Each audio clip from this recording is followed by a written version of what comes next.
Hey, everybody. Welcome to our Creative Finance Playbook podcast. I'm your host, Jen, and my husband, Joe. And we are so excited today to dive into all about the world of BRRRR. We're going to break down what that acronym even means and whether or not new investors should, in fact, be hashtag BRRRRing. Yeah, and I agree because this is how we got started. So many think, this is the way to do it, right? And I got to be honest with you, when we first did it, I didn't realize all of the risks that go along with it. Well, first of all, we didn't even know it had an acronym name. We didn't know that there was this little layout of it. And so we're going to take you back to 2008 when we did do what is known as BRRRR. And then we're going to explain when we realized that it was hashtag BRRRR. Okay, so this is, and I'm going to go over, this is not for newbies. So if you're listening, the topic of our podcast, is this the right thing for a newbie investor to do? And I'm going to start off saying, I don't think so. I would say absolutely not. We're hitting the button. No. If you're brand new to real estate, just say no to BRRRR. Just don't, not in the beginning. And we're going to go over why, right? So the reason for that is what BRRRR is you have to buy a fixer-upper, right? So you're buying, that's the first letter, B, buying. B, buy. So you got to buy, but you have to find a deal. This is a fixer-upper that you're getting at a big discount that you're going to have to pay cash for. So sometimes you might have the cash. Sometimes you've got to raise some capital or borrow it or whatever you're going to do. But most of the time, these houses are not mortgage ready, right? They're might need a roof or windows and kitchens. Brand and new kitchen, piping, electrical. We're talking like you're walking into a hot mess express of a house. And they smell. Okay. They all smell. They probably do. Oh, I think of Birchwood, our first house that we bought. So we bought this property, our first one that we did together in 2008.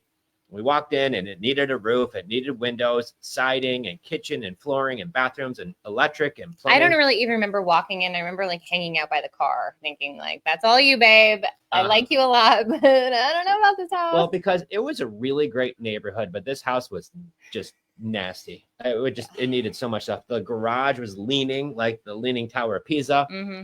It was just a mess, right? So we got a deal on it. And so we paid cash. And I don't even want to get into how I did that. But I went to 3 different banks, took out personal loans all on the same day, which was super high risky. Don't ever do that. But I did. This is the what not to do. Yeah. So, but this is what the truth was behind how we BRRRRed our first house. I had the capital to do the renovations, but I didn't have the capital to pay cash and the renovations. And when I found out I could take out personal loans at an 8-9% rate, no closing costs, I could just get access to that money. The trick was, though, those loans were for 5-year terms. So the payment was kind of high. Yeah. So we buy it cash. Yep. You get those loans, you pay cash for it. And then now the fun begins, right? Oh, you just now you just got the started. R in BRRRR, right? So it's BRRRR. So buying, and then now you get to renovate it, right? You are going to rehab this house. You're going to bring it back up to speed, which in your head, you should have some sort of budget, right? Yeah, so you're always going to want to get multiple quotes on what it's going to need. I always say, here's the thing. You always want to budget a 10 to 15% excess overage that, we didn't know this was going to happen. Or the city comes in because you pulled the permit and they say, well, now you've got to do this. There are always extras. Plus you're managing contractors.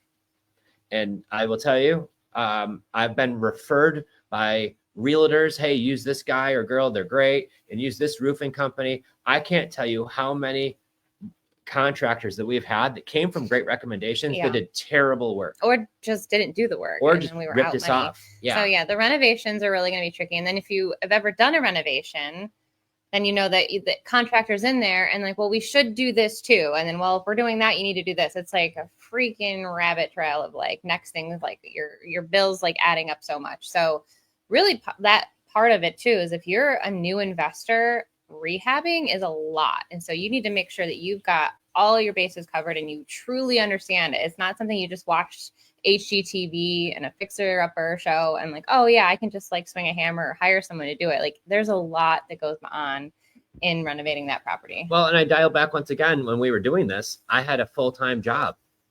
So it wasn't like when my contractor would call, oh, you need to come see this. I'm like, I can't. Yeah. I'm working 12 hours today and I'm 30 minutes on the other side of town. It wasn't that easy. So many times now there's delays, right? And I'm going back and forth, or you were going back and forth, right? So when you look at BRRRR, You bought it.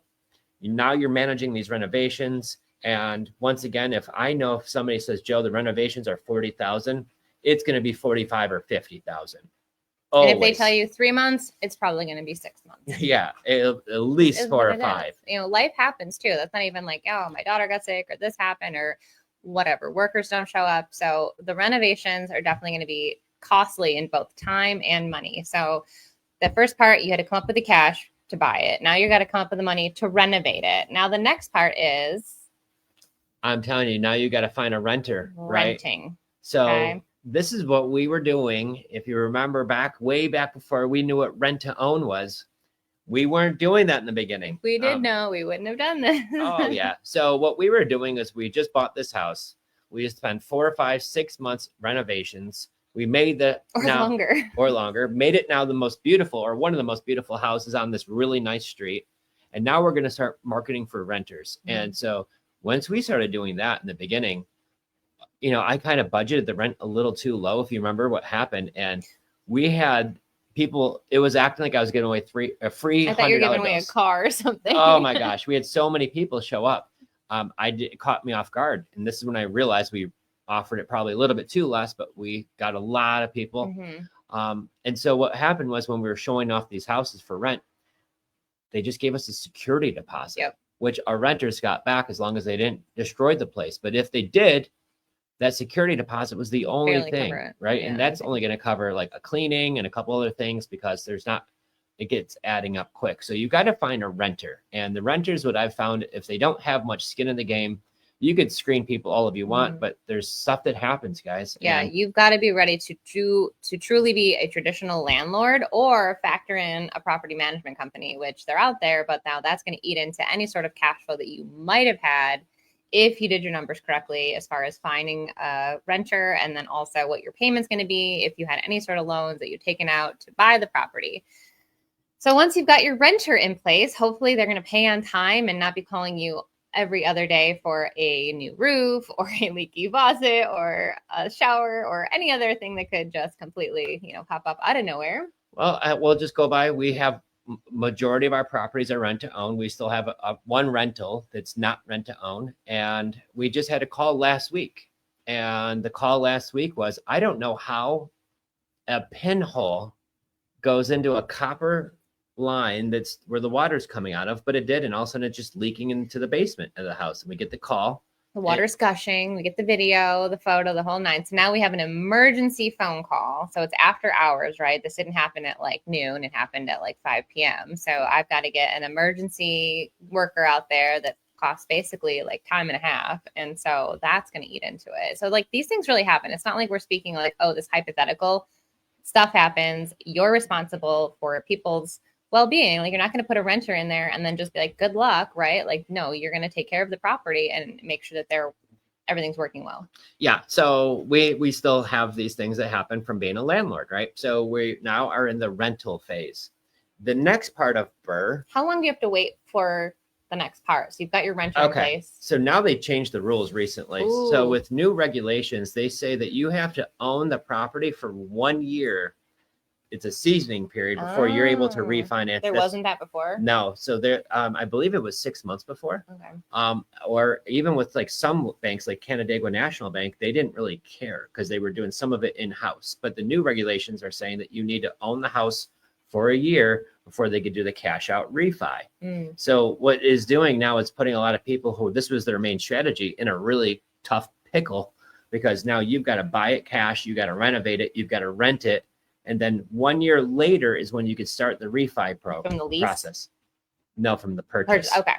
From the purchase. So you've got to own it for a year. And that's going to really put a damper on this now too. So when we're going to start the refinance, and why would I refinance it? Well, think about this. I paid cash.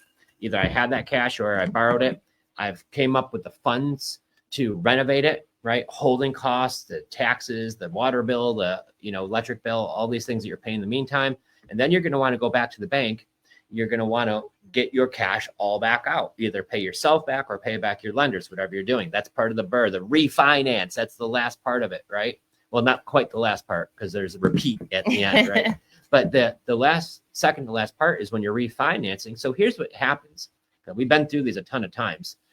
You got to get it appraised. And the bank is usually going to give you about 75% of that appraised value back, minus closing costs. I know most of the time we were paying closing costs $5,000, $6,000, $7,000. So let's break that down. Like, let's say the house, let's use round numbers here. It's $200,000 house.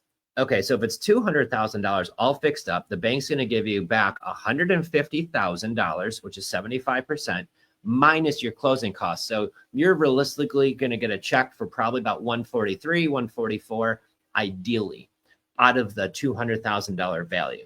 So as long as you paid cash for that house and your renovations total were under that 140 number, you're okay in relative terms, right? There's more to it than that. But what happens is so many times the renovations start happening, you had to pay for the house. And what happens is many times you might be into the project for 175 and the bank only gives you 145 back, which means you left $30,000 in the deal. Yeah, you might hear that term a lot. Like, I left money in the deal, but that's okay. No. People say that it's okay. That means you bought the property too high, you put too much into it, and the bank's now giving you the idea is to take all of your money back out. The deal with BRRRR, the strategy is not to leave any money in the deal if it's done properly, which means all in, you need to be at 75% of value. If not, why would you do all the renovations? I'm just seeing what I read on the Instagram, right? Like, I just see a lot of people saying, hey, I left all this money in the deal, but it's okay. Well, so here's my theory. You just spent 6 months of your life dealing renovations and contractors. You got to get into the deal with some equity, right? Because you did that by buying it at a discount. So if you're going to be leaving money in the deal, that means you bought it too high or the renovations went too high and it's not penciling out to that 75%. You might as well just go buy a nice house off the market, and buy it quicker, not have to deal with 6 months of renovations and all that stuff, right? So that usually doesn't pencil out either. So this is where a lot of the, do I BRRRR on my first property? Mm-hmm. My gosh, right? So you don't have to, I think, because the biggest misconception that even when we got started, we thought you needed a ton of money. Like, we thought we needed 20% or 10% to get into these deals. And then the reality is you truly don't. So if you stay to the end of this, which is only a few more minutes, but I'm going to go over what to do though. Okay. So I'm going to go over this is like, I wouldn't do this, but if you're just starting out, I have a solution of what you actually can do, which is way safer, way smarter, mm-hmm. way less entry to get into a deal. Because we didn't even talk about, like, with BRRRR, you're using your own credit. Yeah. Right. So what happens is when part of the refinance process is you're going to go to the bank, you're going to have an LLC that you're going to refinance, but the person at the bank's going to have you do 2 autographs, 2 signatures. One is you signing as the business, and then one is you personally guaranteeing the debt, right? So you're personally guaranteeing the debt. You'll hear that as a PG, a personal guarantor. But what happens now, that depending on the lender, sometimes that goes on your credit report. Some banks don't report it unless you start making late payments. Then they can report it to your credit report.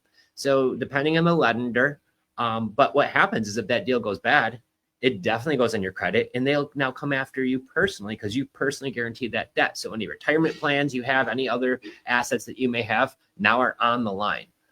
So this is why one of my favorite ways to do it is called non-recourse debt, like seller financing and wraps, and we'll get into that other. But when you're buying with this process and you're refinancing out of it, your numbers really have to be accurate. And you know what I hear all the time is, well, the appraisal didn't come back as high as we were going to hope it was, right? The big one. Yeah, that happens, guys. So with that being the case, you got to remember, you really need to underwrite the deal the proper way and cross all of your T's and dot the I's. And I will say, I said a couple of years ago, I'm like, BRRRR is definitely not the thing to do when you're a new investor. And everybody's like, you're an idiot. You don't know what you're doing. Like, so many mean-spirited comments. Quite the viral post, yeah. Big viral post. Probably the biggest one I made. But what happened was we actually did so many of these BRRRR deals. We've never left money in the deal. We actually pulled extra money out that it's tax-free. That's the real reason why you're going to BRRRR, is because you're going to pull out the money tax-free. So this is why we loved that strategy in the beginning. But we've never had one where we left money. We've always got extra money. But to be honest, it was like such a headache and a half to do all of the, like, the documentation, the paperwork, the attorneys need this, the banks need that.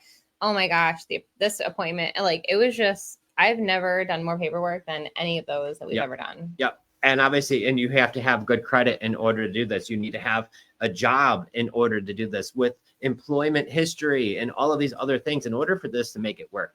So once again, the last R, the very last R is now repeat. Okay. So now you, after got your money back out, hopefully you got it all back out. Maybe you did a great job and got extra money out like we talked about. And so maybe you're into that deal for $120,000 and the bank gives you a check for 142 or 145. Well, now you got an extra $25,000 of tax-free money, right? Now, the point of this, though, with BRRRR is your rent amount has to cover your new mortgage, the property taxes, the insurance, the management, some maintenance, if there's an HOA, and then it still has to churn you a profit of average of $300 to $500 per month or more on top of all of that. So right now, BRRRR, my gosh, I don't know if anybody's successfully BRRRRing very much right now because the prices are a little high, the rates are high, even cost of repairs are still high. So with that being the case, it's so hard to find cash flowing BRRRR. It's almost impossible. So, those things all have to work. But then after you do all of this and say you got all of the, ducks aligned, now you got to repeat that process. That's the last R's, repeat. Okay. So buy, renovate, rent, refinance, and then the final R, repeat. I got to repeat that process. And I got to say, one of the slowest things that we did was that process, because we were buying a deal once a year, sometimes not even. Yeah. Sometimes there was years where it was 2 years before we found our next deal where I could pencil the numbers out, and that worked, right? So many we looked at, I'm like, oh, no, they want too much. When I think about like the first two properties we bought, obviously the first one, and then took us a while to renovate that, really get it fixed up, find the right renter, and then we find our next property, California, and then we were like, oh, let's put that on the market so then we can just get more, get that money out. And then that didn't sell on the market. So like as new investors, like we were kind of like bumbling around a little bit because we didn't have coaches and we didn't have a direct path of like, okay, if I just do these steps in order, like I can scale. And I just think like, oh my gosh, had we had like a little more know-how, like we wouldn't have been like, let's list it. Let's not, let's try this. We were just like trying things out, which we're all about taking the messy, massive action. But like, that's where we were in 2008 to 2012, I think was the next time we bought a house. California Drive. Yeah. Cause I was pregnant with Brookie. There you go. Yeah. So it wasn't, we weren't even buying a property because it was like so much work. I mean, I had my own house, you had your house, and then I moved in. If you think about it, we closed on Birchwood the end of October 2008. Yeah. We didn't even have that thing ready till probably almost like late spring, summertime of 2009.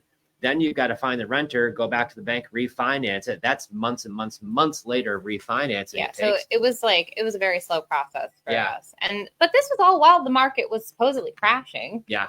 Yeah. So we did find those great deals. I'll tell you what, it did work for us in the beginning. So you don't have to. It's not I wouldn't suggest that. If someone's like, I want to get into real estate, I wouldn't be like, go fix and flip or go do a BRRRR. Like, no, that's not what I would say. No, absolutely not. So what would we do, Jen? Great question. So I would say that now looking back, then I compare doing these BRRRR projects to our very first seller finance deal. And it's like such a walk in the park. I think that's why you and I were kind of like, wait, what just happened? Yeah. So what happened in our very first seller finance deal was we met somebody who inherited his grandfather's home. And he wanted to sell it, but this was not a junker. It was like 10 minutes from our house. Nice neighborhood. Really nice house. It didn't need anything. And so when we met with the seller, his name was Steve. He says, I'm not going to get some like lowball offer out of you guys, are you? This house doesn't need any work. It's in good shape. And he wanted pretty close to retail for the house. He still gave us a little bit of a deal on it, but it wasn't like the big discounts that we're used to on these like fixer-uppers. But this wasn't a fixer-upper. So when we talked about us buying the property and we agreed on the price, we also agreed on terms, which meant we were going to buy it with owner financing. So instead of me going to the Bank of America or Chase Bank and taking a loan out, I was going to actually now make the seller, Steve, he's now going to be the bank. So every month I'm going to make my payment to the Bank of Steve every month. And I explained it to him just like that. So I could pay your price. I'll cover all of the closing costs and fees related to it. So you don't have to worry about coming out of pocket with any money. And then we're just going to pay you per month. And on top of that, we're also going to pay the taxes, the insurance, the maintenance, all of the things that we're going to be needed in order to get that deal to work. And once we explained that to him, he was like, oh my gosh, yeah, let's go ahead and do that deal. And when we bought that deal, I met him at McDonald's to sign over the purchase and sale agreement.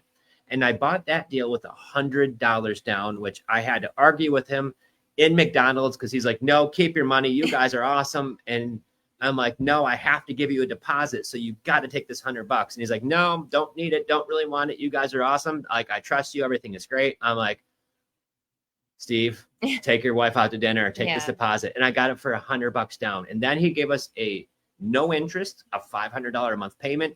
So we were able to pay top price for the house, pay it down quickly. He was thrilled. He got his price, no commissions, no fees.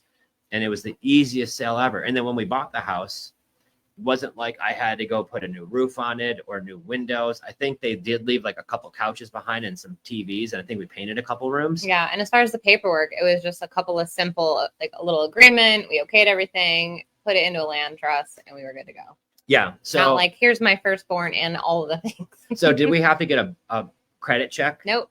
Did we have to show last 2 years of W-2s and tax returns? Nope. Technically, do we even need to have a job? Really don't. You don't even need to have good credit, even though you have good credit. But at the end of the day, you're doing business with just another person and you're not having to go through the banks. And we repeated that process shortly thereafter with a woman who had a mortgage on her house. And it was just a little different set of paperwork. And we just simply took over making her mortgage payments to her bank. So I 100% think that is such an easier, once you learn a couple of like the know-hows and behind the scenes of like, how is it that you talk to your sellers?